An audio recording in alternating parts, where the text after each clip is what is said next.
ATS की जांच में बड़ा खुलासा, बने 20,000 फर्जी सर्टिफिकेट, देश में घुसपैठियों की एंट्री, एजेंसियों के कान हुए खड़े। नमस्कार, कैपिटल टीवी में आपका स्वागत है और मैं आपके साथ प्रिया बिस्ट। अब वक्त हो चला है इससे मुद्दों पर विस्तार से बात करने का जो जनता, राज्य, देश और पूरी दुनिया पर असर डालते हैं।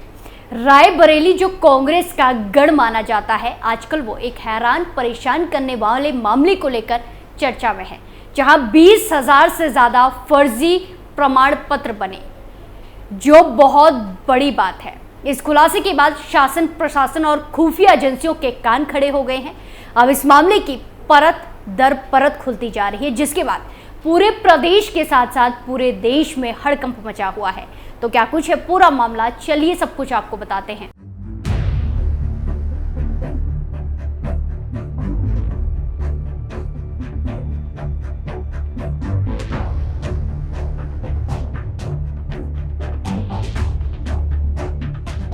उत्तर प्रदेश का रायबरेली जो कांग्रेस का गढ़ माना जाता है, वहां बहुत ही बड़ी साजिश को अंजाम दिया जा रहा है।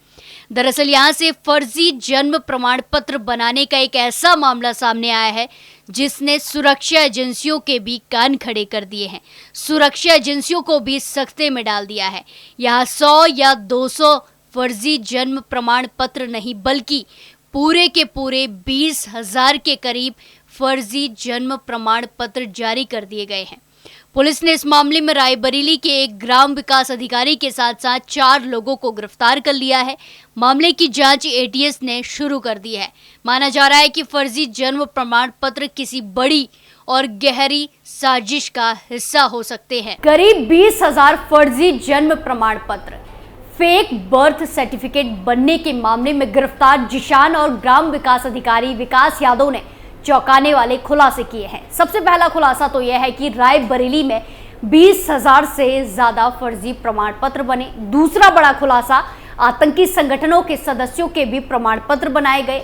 अब इस मामले की परत दर परत खुल रही है। यूपी एटीएस की जांच में अब तक पता चला है कि पकड़ा गया सीएससी संचालक जिशान बस मोहरा है। इस पूरे खेल का असली सूत्रधार कोई और है। सूत्रधार के इशारे पर ही ये सारा खेल हुआ है। वहीं बीजेपी के स्थानीय विधायक अशोक कुमार ने इसे आतंकी साजिश बताया है। फर्जी जन्म प्रमाण पत्र बांग्लादेशी और रोहिंग्या मुसलमानों को बसाने के पीछे पाकिस्तान की खुफिया एजेंसी आईएसआई है। बांग्लादेशियों और रोहिंग्याओं को भारत में बसाने और उन्हें नागरिकता दिलाने के लिए फर्जी जन्म प्रमाण पत्र बनाए जा रहे थे। इन सब के पीछे विदेशी ताकतों का हाथ और उनकी फंडिंग है। फर्जी बर्थ सर्टिफिकेट के जरिए वोटर आईडी समेत अन्य दस्तावेज तैयार कराए गए और इसके जरिए फर्जी लोगों ने रायबरेली, अमेठी जिले के लोकसभा चुनाव में वोटिंग भी की है। दरअसल 18 जुलाई को यूपी एटीएस ने जन सेवा केंद्र संचालक जिशान खान, सुहेल, रियाज खान और वीडियो विजय यादव से अलग अलग पूछताछ की थी। इस दौरान एटीएस को एक बड़े नेटवर्क की जानकारी मिली। यह नेटवर्क बांग्लादेशी और रोहिंग्या मुस्लिमों को जगह जगह बसाने में लगा हुआ है। कानपुर, उन्नाव, प्रयागराज, लखनऊ में भी इस तरह का खेल चल रहा है। एटीएस इस मामले में बिहार, असम, कर्नाटक, केरल, मुंबई तक के तार जोड़ने में लगी हुई है। पुलिस को पता चला है कि इन लोगों को 20,000 से अधिक बांग्लादेशी और रोहिंग्या मुस्लिमों का फर्जी जन्म प्रमाण पत्र बनाकर अलग अलग जगहों पर बसाने का काम मिला था। रायबरेली का सलोन इलाका शुरू से ही संवेदनशील रहा है और यहाँ एक से बढ़कर एक आतंकी हुए हैं। सलोन में फर्जी प्रमाण पत्रों के बांग्लादेशी और रोहिंग्या कनेक्शन का मामला नया नहीं है। जिला पहले भी घुसपैठियों और आतंकियों का सुरक्षित ठिकाना बना रहा। अब कानपुर और उन्नाव के रास्ते रोहिंग्या भी यहां आने लगे हैं। ऐसे में यहां की संवेदनशीलता बढ़ती जा रही है। करीब 20,000 फर्जी जन्म प्रमाण पत्र मामले ने रायबरेली को पूरे देश में चर्चा में ला दिया है। फर्जी जन्म प्रमाण पत्र बनाने की एक कहानी रायबरेली के सलोन कस्बे से शुरू हुई है। यहाँ मोहम्मद रियाज का बेटा जिशान जन सुविधा केंद्र चलाता है। इसी जन सुविधा केंद्र के ठीक सामने सड़क के उस तरफ मोहम्मद रियाज का बीज भंडार केंद्र है। बताया जा रहा है कि रायबरेली के सलोनी इलाके में जो फर्जी जन्म प्रमाण पत्र बनाए गए वो इसी जन सुविधा केंद्र में बनाए गए। दरअसल जिन गांवों में सबसे ज्यादा फर्जी जन्म प्रमाण पत्र बनने की बात सामने आई है वो कगाराम विकास अधिकारी विजय यादव के क्षेत्र में थे।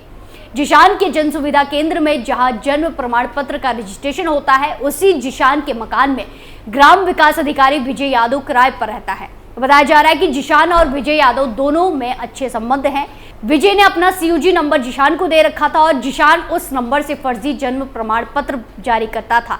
आपको बता दें कि ग्राम विकास अधिकारी विजय यादव के हिस्से में जो गांव आते हैं उसमें गोपाल, अनंतपुर, लुहेरीपुर, सिरसरा, नूरुद्दीनपुर, जमालपुर और पलही शामिल है।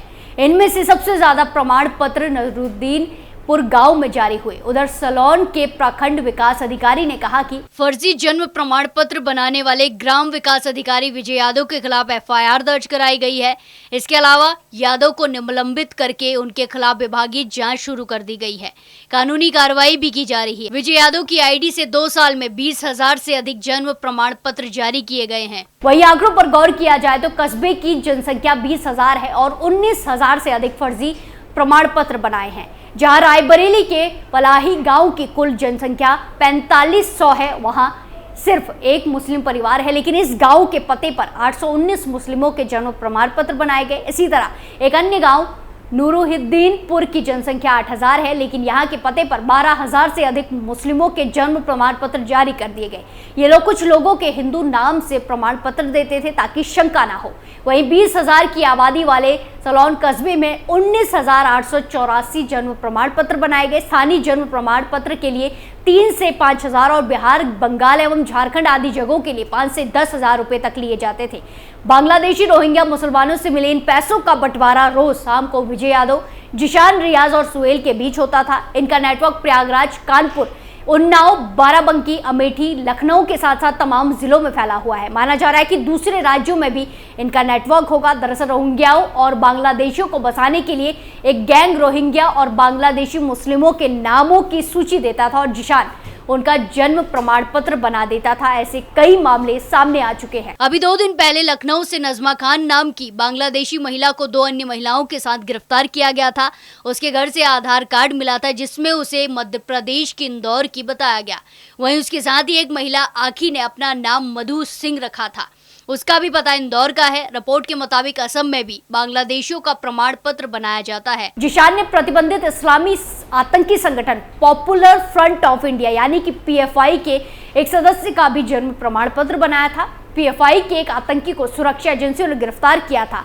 उसके पास से दस्तावेज बरामद किए गए थे। उसके सभी दस्तावेज रायबरेली के पलाही गांव के पते पर ही बने थे। इन जन्म प्रमाण पत्रों को जिशान ने अपने जन सुविधा केंद्र से जारी किया था। गिरफ्तार PFI के आतंकी ने सुरक्षा एजेंसियों के सामने बात कबूल की थी कि सिर्फ केरल ही नहीं बल्कि महाराष्ट्र और गुजरात के उसके कई साथियों के जन्म प्रमाण पत्र भी यहीं से बनाए गए थे। अगर यहाँ की विस्तृत जांच की गई तो और भी चौंकाने वाले खुलासे हो सकते हैं। वैसे भी सलोन आतंकियों से संबंधित रहा है। रायबरेली 90 के दशक में लश्कर-ए-तैयबा, हिजबुल मुजाहिदीन और दाऊद इब्राहिम के गैंग के लिए सुरक्षित पनाहगाह रहा है। साल 1992 में आतंकी अब्दुल करीम टुंडा रायबरेली आया था। इसी तरह हिजबुल मुजाहिदीन का एरिया कमांडर बिलाल अहमद भी रायबरेली के खिन्नी तल्हा में शरण लिए था।